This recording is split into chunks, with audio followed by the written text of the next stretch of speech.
Hello friends, आज हम Disney plus Hotstar की वेब सीरीज क्रिमिनल जस्टिस की स्टोरी और एंडिंग एक्सप्लेन करेंगे। इस सीरीज की कहानी शुरू होती है आदित्य शर्मा से। आदित्य एक स्टूडेंट है जो अपने पापा और जीजा के साथ फर्स्ट कैब में ड्राइविंग भी करता है। वो एमबीए की तैयारी कर रहा है और फुटबॉल का अच्छा खासा प्लेयर भी है। आज आदित्य की टीम ने फुटबॉल का एक मैच जीता है और मैच जीतने की खुशी में उसकी टीम ने एक पार्टी भी रखी है।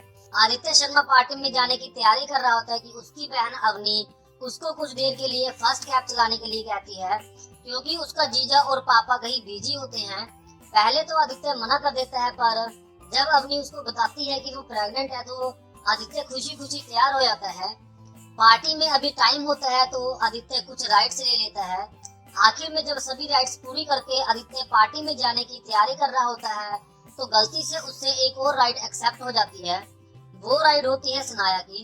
आदित्य सनाया को बहुत रिक्वेस्ट करता है कि उसने कहीं जाना है, इसलिए वो कोई और कैब बुक कर ले, लेकिन सनाया उसकी एक नहीं सुनती और उसके साथ मिसबिहेव भी करती है।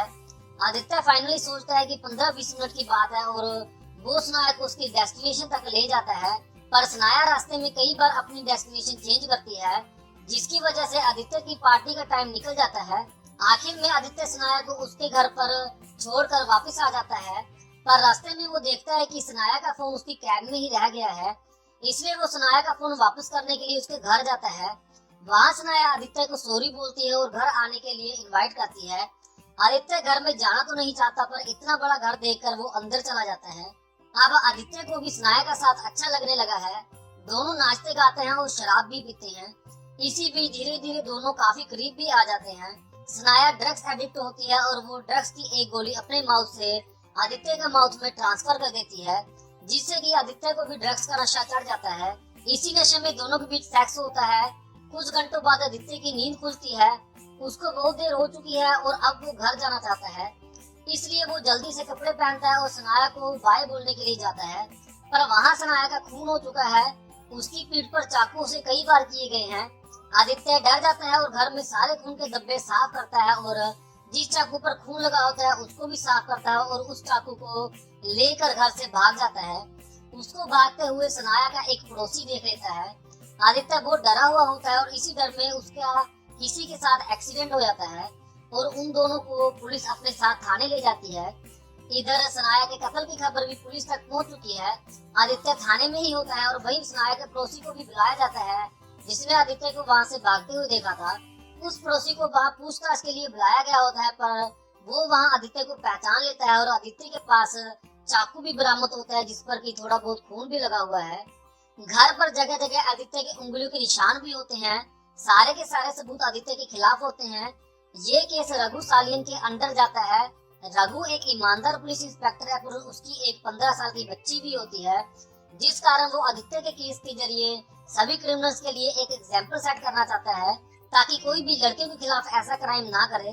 सारे सबूत आदित्य के खिलाफ होते हैं, इसलिए रघु को आदित्य से नफरत हो जाती है और वो किसी भी हालत में उसको सजा दिलवाना चाहता है। आदित्य पर रेप और मर्डर का चार्ज लगता है। तभी वहाँ एंट्री होती है माधव मिश्रा की। माधव मिश्रा पेशे से एक वकील है और चोरी चकारी या एक्सीडेंट के छोटे मोटे केस ही लेता है। इस केस को भी वो एक्सीडेंट का केस समझकर ही आए थे, लेकिन यहाँ ये केस रेप और मर्डर का हो जाता है।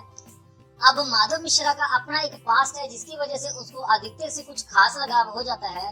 माधव मिश्रा ये केस लेना चाहता है, पर क्योंकि अब इसमें फर्स्ट कैब भी इन्वॉल्व हो गया है, इसलिए एक बहुत बड़ी कॉर्पोरेट लॉयर मंदिरा माथुर को हायर किया जाता है। मंदिरा माथुर अपनी असिस्टेंट निखत के साथ आदित्य के परिवार से मिलने पहुंचती है, जहाँ पर माधव मिश्रा पहले से ही मौजूद होता है। मंदिरा माथुर आदित्य की फैमिली को कहती है कि उनको उसकी फीस देने की जरूरत नहीं है, क्योंकि उसकी फीस फर्स्ट कैब वाले देंगे, और साथ में माधव मिश्रा जैसे वकीलों से दूर रहने की सलाह भी देती है। पब्लिक प्रोसिक्यूटर के तौर पर एडवोकेट सुनील भंडारकर को अपॉइंट किया जाता है। ये भी बहुत बड़े और नामी वकील हैं। कोर्ट की पहली तारीख में आदित्य को जुडिशियल कस्टडी में भेज दिया जाता है। जेल जाकर उसकी मुलाकात होती है लायक से। लायक एक बहुत बड़ा क्रिमिनल है और जेल में उसकी अपनी एक गैंग है। लायक को नए और चिकने लड़के बहुत पसंद है और उनको देखते ही वो उन पर टूट पड़ता है और आदित्य को देखकर भी लायक उस पर गंदी नजर रखना शुरू कर देता है। उसी जेल में एक और बड़ा क्रिमिनल होता है, जिसका नाम है मुस्तफा। मुस्तफा 22 साल से जेल में है। उसके आने से पहले यहाँ ड्रग्स का धंधा लायक का संभालता था। लेकिन मुस्तफा धीरे धीरे अपनी गैंग बनाता है और ड्रग्स और मोबाइल का सारा धंधा अपने कब्जे में कर लेता है। आज मुस्तफा लायक से कहीं ज्यादा पावरफुल है। मुस्तफा आदित्य को लायक से बचाने के लिए 5 लाख की डिमांड करता है। आदित्य को अपनी जान बचानी है, इसलिए वो अपनी बहन अवनी से 5 लाख देने के लिए कहता है। अवनी के सारे पैसे उसके पति के अकाउंट में होते हैं, पर उसका पति आदित्य से नफरत करता है, इसलिए अवनी ईएमआई के बहाने 5 लाख रुपए उसके अकाउंट से निकाल लेती है और आदित्य को दे देती है। आदित्य की जान तो बच जाती है, पर उन पैसों के कारण अवनी और उसके पति में टेंशन पैदा हो जाती है, जिसमें बात उनके तलाक तक पहुंच जाती है। इधर आदित्य के परिवार की मुश्किलें बढ़ने लगती हैं। सारा समाज उनके खिलाफ हो जाता है। अवनी की जॉब छूट जाती है, उनकी दुकान पर कस्टमर आना बंद कर देते हैं। पैसे वाले उनकी घर की खबरों को मिर्च मसाला लगाकर बेचना शुरू कर देते हैं। उनकी कैब भी पुलिस के कब्जे में होती है। इन सब के चलते उनकी घर की कमाई एक तरह से खत्म ही हो जाती है। इधर माधव मिश्रा ऑफिशियली तो इस केस से निकल चुके हैं, पर वो अभी भी इस केस से रिलेटेड सबूत इकट्ठा कर रहे हैं। इसके 2 कारण हैं। एक तो वो आदित्य को बेगुनाह मानते हैं और दूसरा उनको लगता है कि मंदिरा माथुर को सबूत बेचकर वो थोड़े बहुत पैसे भी इकट्ठा कर लेगा। कोर्ट में एडवोकेट सुनील भंडारकर कुछ गवाह और सबूत पेश करता है, जिनमें से ज्यादातर को मंदिरा माथुर झूठा साबित कर देती है। इसी बीच मंदिरा माथुर जिमी डिसूजा को कोर्ट में पेश करती है, जिसका कि सानिया के साथ 5 साल पहले अफेयर था और कत्ल वाली रात उसने 9 बार सानिया को कॉल किया था। जिमी बताता है कि उसने सानिया को कॉल जरूर किया था, लेकिन सानिया ने उसको किसी भी कॉल का जवाब नहीं दिया, इसलिए वो सानिया के घर भी गया, लेकिन खिड़की से उसने सानिया और आदित्य को एक साथ देखा और वो वहाँ से वापस चला गया। और उसने ये भी बताया कि आदित्य सानिया के साथ कोई जबरदस्ती नहीं कर रहा था, जो कुछ भी हो रहा था सानिया की मर्जी से हो रहा था। इसी बीच जेल में मुस्तफा और आदित्य की दोस्ती बढ़ती जाती है। बाहर आदित्य की फैमिली की मुश्किलें दिनों दिन बढ़ती जाती हैं। माधव मिश्रा और निखत अलग अलग इस केस के सबूत इकट्ठा करने में लगे हुए हैं ताकि आदित्य को बचाया जा सके, और माधव मिश्रा इन सबूतों को निखत को बेचने की डील भी करता है। अगली तारीखों में सुनील भंडारकर और मंदिरा माथुर बहुत से सबूत और गवाह पेश करते हैं, पर दोनों ही एक दूसरे के सबूत और गवाहों को झूठे साबित कर देते हैं। इसी बीच कई महीने बीत जाते हैं।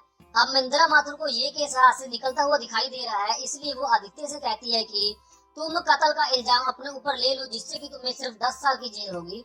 इससे तुम्हें दूसरे इल्जामों से बरी कर दिया जाएगा और तुम्हारी फैमिली की मुश्किलें भी खत्म हो जाएंगी। लेकिन निखत आदित्य को अपने दिल की बात सुनने की सलाह देती है और आदित्य अपने दिल की बात सुनता है और कोर्ट में खुद को निर्दोष कहता है। मंदिरा माथुर इससे बहुत गुस्सा हो जाती है और निखत को भी बहुत डांटती है। अब मंदिरा माथुर ये केस निखत को सौंपकर इस केस से हट जाती है। निखत ने कभी कोई केस लड़ा नहीं है, इसलिए वो नर्वस होती है। दूसरी तरफ जेल में आदित्य और मुस्तफा के बीच झगड़ा हो जाता है, जिस कारण उनमें भी अब दूरियां आनी शुरू हो जाती हैं। इस तरह से आदित्य जेल के अंदर और जेल के बाहर दोनों जगह पर प्रॉब्लम में फंस जाता है। निखत केस लड़ने के लिए माधव मिश्रा से मदद मांगती है। दोनों मिलकर केस लड़ते हैं और निखत कुछ सबूत पेश करती है। इसी बीच वो सनाया के पिता रुस्तम बरूचा को भी केस में घसीटती है, पर सभी सबूत आदित्य के खिलाफ होते हैं। आखिर में आदित्य को कत्ल का दोषी मानकर उम्र कैद की सजा हो जाती है। अब जेल में पहुंचकर आदित्य मुस्तफा के साथ मिलकर गैंग में काम करना शुरू कर देता है। इसी बीच उस जेल का सुपरिटेंडेंट भी बदल जाता है और नया सुपरिटेंडेंट लायक के साथ मिलकर काम करता है। इसीलिए वो आदित्य और मुस्तफा दोनों को एक काल कोठरी में बंद कर देता है और कई दिनों तक बंद रखता है। अब जेल पर लायक का राज, और जब आदित्य उस काल कोठरी से बाहर आता है तो लायक उसको हर तरह से परेशान करता है। इधर मुस्तफा अब काल कोठरी से निकलने के बाद सब कुछ छोड़कर अपनी एक अलग जिंदगी जी रहा है। अब उसे जेल की किसी गैंग से कोई लेना देना नहीं है, पर आदित्य को ये सब मंजूर नहीं है, इसलिए वो अपनी एक अलग गैंग बनाना शुरू कर देता है और लायक को बर्बाद करना भी शुरू कर देता है। इसी बीच एक दिन लायक और आदित्य के बीच झगड़ा हो जाता है और आदित्य लायक को मारने ही वाला होता है कि मुस्तफा वहाँ आ जाता है और लायक को मार देता है। इस तरह दोबारा जेल पर मुस्तफा का राज हो जाता है और आदित्य अब मुस्तफा की गैंग में काम करना शुरू कर देता है।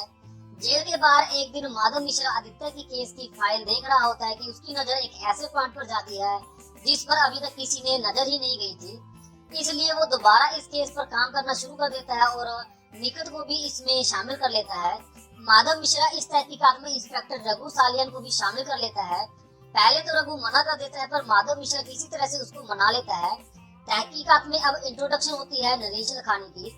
नरेश लखानी अपनी बीवी के साथ मिलकर एक रिहैबिलिटेशन सेंटर चलाता है, जहां ड्रग एडिक्ट्स की या किसी और मेंटल प्रॉब्लम वाले लोगों की काउंसलिंग की जाती है। नरेश लखानी सनाया के पिता रुस्तम बरूचा का दोस्त भी होता है, इसलिए सनाया पिछले कुछ सालों से यहाँ काम कर रही होती है और अपनी नशे की लत भी छोड़ चुकी होती है, लेकिन कत्ल वाले दिन अचानक किसी कारण से वो ये जॉब छोड़ देती है और इतने सालों के बाद फिर से नशा करना शुरू कर देती है। जैसे जैसे तहकीकात आगे बढ़ती है तो पता चलता है कि नरेश लखानी और उसकी बीवी मिलकर रिहैबिलिटेशन सेंटर की आड़ में चाइल्ड सेक्स रैकेट चला रहे थे और इस बात का पता सनाया को लग जाता है और जिस कारण से वो नौकरी छोड़ देती है। जब वो उन दोनों को एक्सपोज करने की धमकी देती है तो नरेश लखानी की बीवी सनाया को मार देती है और इल्जाम आदित्य के ऊपर आ जाता है। सबूत के तौर पर पुलिस को उसका इनहेलर और उंगलियों के निशान भी मिल जाते हैं और इसके अलावा उसके कन्फेशन का एक वीडियो भी पुलिस के पास होता है। इन सब सबूतों को पेश करके कोर्ट में आदित्य बेगुनाह साबित हो जाता है और वो जेल से छूट जाता है और ये वेब सीरीज यहीं पर खत्म हो जाती है। आपको ये कहानी कैसी लगी हमें कमेंट करके जरूर बताएं और हमारी वीडियो को लाइक कर दें और हमारे चैनल को सब्सक्राइब कर लें और साथ में बेल के आइकन को भी दबा दें ताकि आपको हमारी आने वाली वीडियो की नोटिफिकेशन मिलती रहे।